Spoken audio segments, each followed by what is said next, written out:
para boxeo. Eso es una gran pelea para nosotros, México contra Puerto Rico.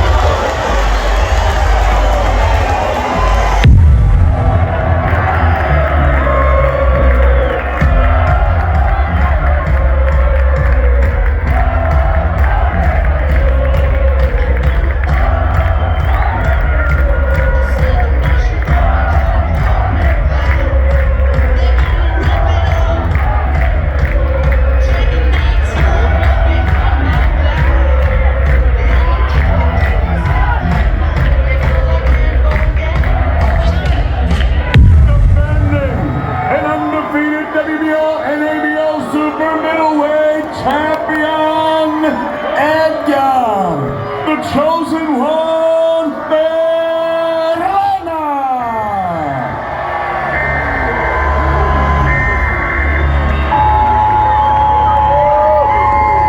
Esto no es una prueba.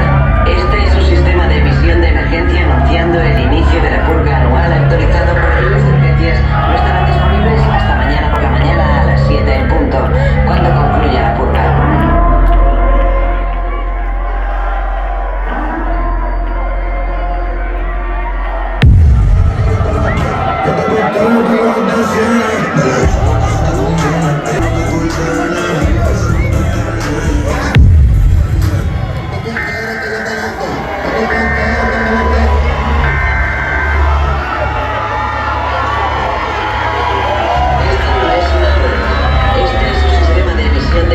Anunciando el inicio de la purga anual autorizado por las urgencias. No estarán disponibles hasta mañana por la mañana a las 7 en punto, cuando concluya la purga. ¡Sube, sube, sube, sube, sube!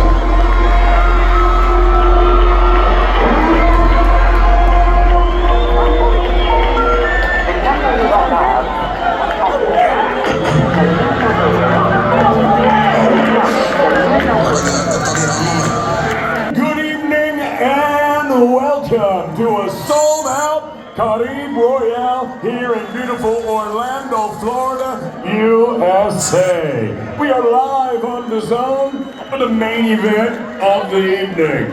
12 rounds of boxing for the WBO, NABO Super Middleweight Championship and the WBA Super Middleweight World Title Eliminator. It's all being brought to you courtesy of Mr. Eddie Hearn of Natural Boxing in association with Box Lab and Conlon Promotions. We're sponsored by Bet Online, Stagefront, Everlast, and Caribe Royale. This bout is sanctioned under the auspices of the Florida State Athletic Commission. The executive director is Timothy Shipman. Okay guys, stunning performance from the main man to my right, Edgar Berlanga, now WBA #1, mandatory challenger for the world title. Over to you guys for questions. I mean, Edgar, first question, you know, it's been a while since you had a knockout. How do you feel? I feel amazing. First and foremost, I want to thank God for this victory. Yeah, I feel good, man. I'm happy. We prepped very hard for this man. I know he was coming to fight. You know, the Irish guys come to fight. He was undefeated, and he was coming to prove a point. You know, so we prepped very well for him. Edgar, número 1 ya en la WBA. Ya es hora de hacer en México, Puerto Rico, ya. Sí, yo creo, sí, con Canelo.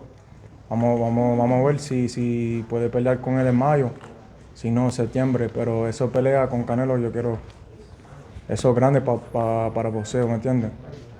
How did it feel to get back into your knockout ways after more than 3 years and you seem like you won the group the moment the bell rang? How did that feel for you? It feels good. You know, people thought that, you know, the power left or I was a hype job or whatnot, but you know, people don't understand, right? It's hard when you, my first 16 fights, I fought 16 rounds. You know, young fighters fight 16 fights and they have over 100 rounds experience. You know, I only had 16 rounds, so me going a distance, you know, those 5 fights, you know, I feel like it gave me so much experience. You know, I tore my bicep, I got dropped the same night. You know, I still want to fight, but you know, it's all about experience. And you know, just going those rounds. You know, my last fight with Quigley, I went 12 rounds. I feel like I needed that. I needed to go 12 rounds. I was actually happy because I'm like, damn, I went 12. It's a good thing because now if I got to go out there with the big dogs, you know, with Canelos or the Munguias, and we go 12 rounds, you know, I know what it feels like to get in those later rounds. They say a fighter is his own biggest critic. What do you think is one thing you need to improve on, one thing you didn't like? We still got so much work to do. You know, I'm not, you know, I'm glad we got the victory, but you know, the war isn't over. You know, we still got a lot to prove. I still got a lot to work on. You know, I got hit with a headbutt, so you know, I got to take probably like a week off, 2 weeks, and I'm right back in the gym working. You know, it's, you know, Rome wasn't built in a day, so I just got to go back to the drum bros and just keep getting better. You know, because the competition is just gonna get better and better. Edgar, Berlanga. Edgar, you was talking about there about getting back to knockout ways.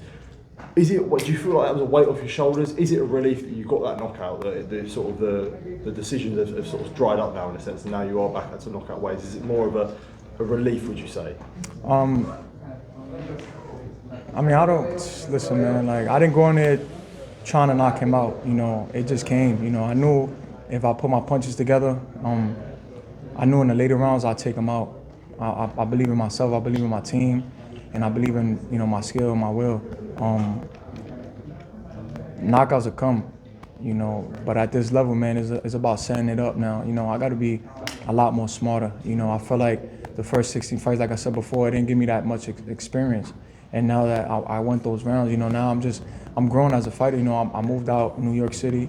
I'm in Florida. I'm focused. I'm zoned into my career and my life now. You know, just giving my all to boxing.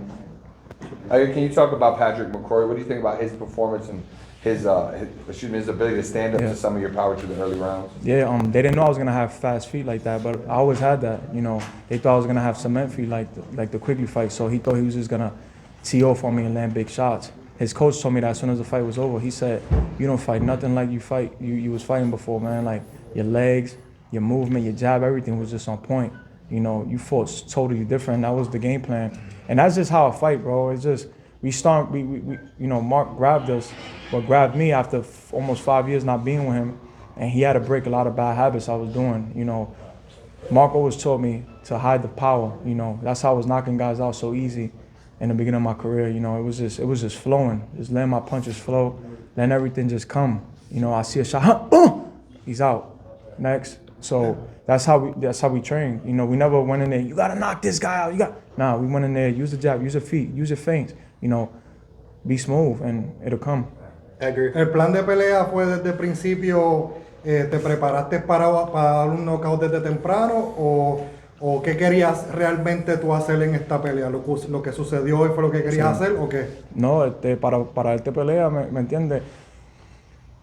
Yo sabía que Padraig McCrory, ese tipo viene para pelear, ¿me entiendes? Y yo sé que un knockout en primer round, en el segundo round, eso no va con él, porque él es fuerte y yo sé que él va a pelear. Los planes de nosotros es boxear y usar jab, bien movimiento y el knockout viene. Y hablaste encima del ring de pelear en contra de Canelo. Sí. En este momento, ¿tú te sientes preparado si fuese la próxima pelea con Canelo o hiciera una pelea adicional de preparación? Claro que sí, yo creo que se pelea ahora. Ya. Yo con Canelo, eso es una gran pelea este año, México contra Puerto Rico. Y para pelear con él, yo sabía que necesito un knockout así o un win, ¿me entiendes? Grande. Y yo hizo eso ya, so estamos ready para él. Edgar, to piggyback off that, what do you think you can present to Canelo that'll give him a challenge? Obviously we just came off a big victory. It's Puerto Rico versus Mexico, man. You know, I feel like it's the biggest fight. Yeah, I don't have a belt, but you know, I'm just a lot bigger than a lot of these guys at 168 as far as, you know, my status. You know, I'm big. Like, I'm him, so I feel like right now that's the fight to happen. You know, I know he's struggling looking for opponents, and, you know, I feel like we fit right there for him. You know, I feel like I could take over the 168 division. You know, it's Puerto Rico versus Mexico. That's the biggest, you know, rivalry in boxing. Edgar, how were you able to, tune out the crowd noise and stay patient and, find your knockout instead of rushing to, chase it? Yeah, one thing I did, for this fight was I cut a lot of the noise out, on my team. I didn't cut, I'm not gonna say I cut people off, but I just cut the noise. I just told people, respect my privacy, respect my space. I need to be by myself. And, this whole camp, I just been by myself, with my family and my team. I think that's the most important thing for a fighter, to stay locked in. Floyd says something. He said he doesn't focus on nothing outside of boxing. Everything he focuses on is boxing, and that's why he is who he is. And I listen to that every day, and now I'm putting that to my life, and obviously y'all seen the results. Suponiendo que la pelea de Canelo no se dé, ¿tienes algún otro nombre en mente? Si no Canelo, Munguía. Esos son los dos peleas grandes para este año. Y tú sabes que Munguía ganó grande contra John Ryder. Y nada, esos son los dos peleas yo quiero. Edgar, I know you just said, obviously, if not Canelo, then you would take on Munguía. And you had a lot of support in the building today. But you also had a little bit of opposition here visiting, watching in your fight. After the fight, I met up with Morrell, and he said he would take that fight. If you couldn't get Munguía, if you couldn't get Canelo, would you consider Morrell for your next fight? Nah, we on to something different right now. I know they gave us a WBA, the medal, #1 for the title, but yeah, we on to bigger things. We want Canelo. Enough said. ¿Hay alguna plaza que tengan en mente si la pelea de Canelo se diera? ¿En qué plaza fuera? ¿Fuera en Nueva York? ¿Fuera en Las Vegas? ¿Dónde fuera? Con Canelo, en Las Vegas. Las Vegas es, ya tú sabes, ese es el punto de boxeo ahora mismo. Okay. You weren't looking for the knockout, but when did you feel like you knew he's out of here soon? I just knew I started breaking him down. Like the first 2 rounds, I just wanted to get his timing. I wanted to use my legs. I wanted to see what he was, what he was giving. And I seen a lot of he was lunging in, he was throwing a lot of right hooks. He was trying to land big shots. And then once I started seeing that after the 3rd round, I started putting my punches together. And then I started going down to the body, and I started every time I touch him, he was like, so I already knew. I was like, oh yeah. And I just seen him breaking down little by little. Every, we go back to the 4th round. Marcus, listen, we breaking him down. Keep using your jab. Don't get crazy. Don't get hit with nothing stupid. Keep stepping in and giving him angles, keep touching the body, and it'll come. And that's what we did. Se te ve la cara bastante limpia. Tienes algunos rasguños, algunas marcas. La pegada de McCrory, ¿cómo la sentiste en comparación quizás con el boxeador más duro que te ha pegado antes? ¿Cómo sentiste su pegada? McCrory tiene fuerza en las manos. Él tiró yo creo, a left hook, un gancho. Sí. I think I had a little bit down, hit me, and it buzzed me, in the 4th round, I think. And I was like, oh shit. I was like, okay, I gotta, that woke me up. I was like, woof, I gotta stay on point.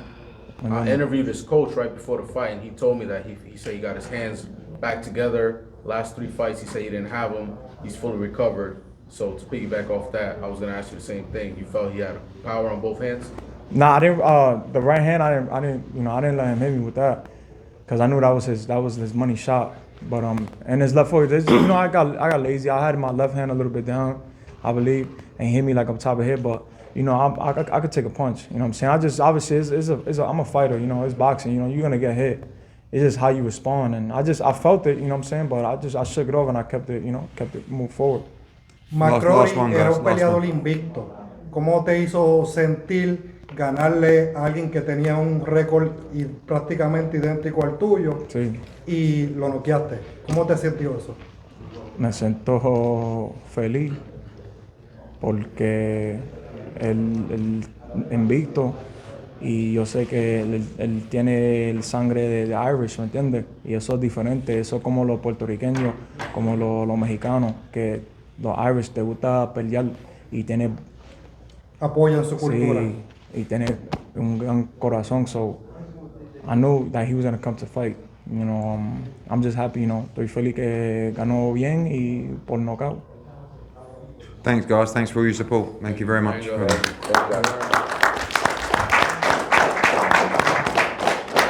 ¿Cómo fue que yo vi a Berlanga hoy? El otro boxeador con el que él peleó era un invicto, con récord igual, 21 peleas, todas invicto, un peleador un poco más grande que Berlanga. Muscularmente no se veía más fuerte que Berlanga, pero se veía un hombre, ¿sabes?, bien cuidado, un peleador imponente, con un buen estilo. Pues según lo que dijo Berlanga, ya lo escucharon, que tiene una pegada bastante fuerte, que él no esperaba como terminar esa pelea en en el primero ni el segundo asalto, porque ese no es el tipo de peleador que es él. Así que vieron a Berlanga que se cuidó bastante en los primeros asaltos. Él mismo lo dijo cuando sintió el golpe en el lado derecho, lo vieron que estaba todo guayado, que escucharon que le pregunté de cómo se sentía. En un momento dado dijo que sintió el golpe y eso lo hizo como despertar y como decir, ok, tengo que meter mano, tengo que hacer algo aquí, porque si no, además que estaba frente de todo su público en Orlando, saben que Orlando público 95% puertorriqueño. El otro boxeador sí tiene un corillito ahí de quizás 30, 40 personas que eran bastante bulliciosos y lo estaban apoyando bien. Pero realmente cuando Berlanga le coló la derecha, que pudo realmente colar su mano derecha, no resistió, o sea, no se pudo, se paró, pero estaba en malas condiciones y no, si podía continuar peleando, eventualmente Berlanga lo iba a noquear, de todas maneras, no había fallo en eso. Yo por lo menos la preparación que vi de Berlanga, él se estaba preparando para ser más rápido. Él estaba tirando puños debajo del agua, en las piscinas, estaba practicando ejercicios de rapidez y todas esas cosas, pero realmente yo lo vi un poquito más rápido de lo que se veía anteriormente, no mucho más rápido, pero un poquito más rápido. Así que si él se enfrenta a Canelo, él es ahora mismito, él es el retador número 1. O sea, si a alguien le toca pelear con Canelo, va a ser a Berlanga. Que Canelo acepte, esos son otros 20 pesos. Tiene una segunda opción que es Manway, o como se diga el nombre, que es la opción que él quisiera tener en caso de que no se dé esa pelea con Canelo. Pero es bien posible que Canelo él dice que se siente preparado. Muchas personas todavía ven a Canelo superior por encima de Berlanga y piensan que Berlanga debería esperar un poco más, hacer varias peleas más. Berlanga no piensa lo mismo. Berlanga dice que él está listo, así que yo pienso que él en su mente piensa que puede vencer a Canelo, y pues cabe la posibilidad porque Edgar Berlanga es un pegador, o sea, realmente no tiene la rapidez todavía que quizás él quisiera tener, pero pega fuerte y eso nadie se lo puede quitar. Y pues tú sabemos que Canelo es élite, Canelo es una superestrella, pero a cualquiera le puede tocar un mal golpe y caer esa noche. Así que solamente los decidiría los 12 rounds que pudiera él enfrentarse. Vamos a ver qué pasa. Déjame saber qué tú opinas entre una pelea de Canelo y una pelea de Berlanga. ¿Quién tú piensas que ganaría la pelea? Así que nada, acabo de salir de la pelea. Estoy en un restaurante ahora mismo. Estaba viéndola allí en vivo. By the way, si eres de la Florida o vives en el estado de la Florida, esto es auspiciado, este podcast auspiciado por el Festival Ritmo en La Brea, ¿ok? 14 de abril es un festival de carros customizados, vamos a tener artistas, motoras customizadas, carros de carrera, va a estar brutal. Si quieres más información de ese festival, visita mi Facebook o visita mi Instagram. Así que nada, en todos lados, @ Peter Falcon TV. Nos vemos la próxima. Este es Peter Falcon TV. Espero que te haya gustado. Si te gustó, dale like, deja tu comentario. Peter Falcon TV. Siempre ready, nunca ready. Estamos activos.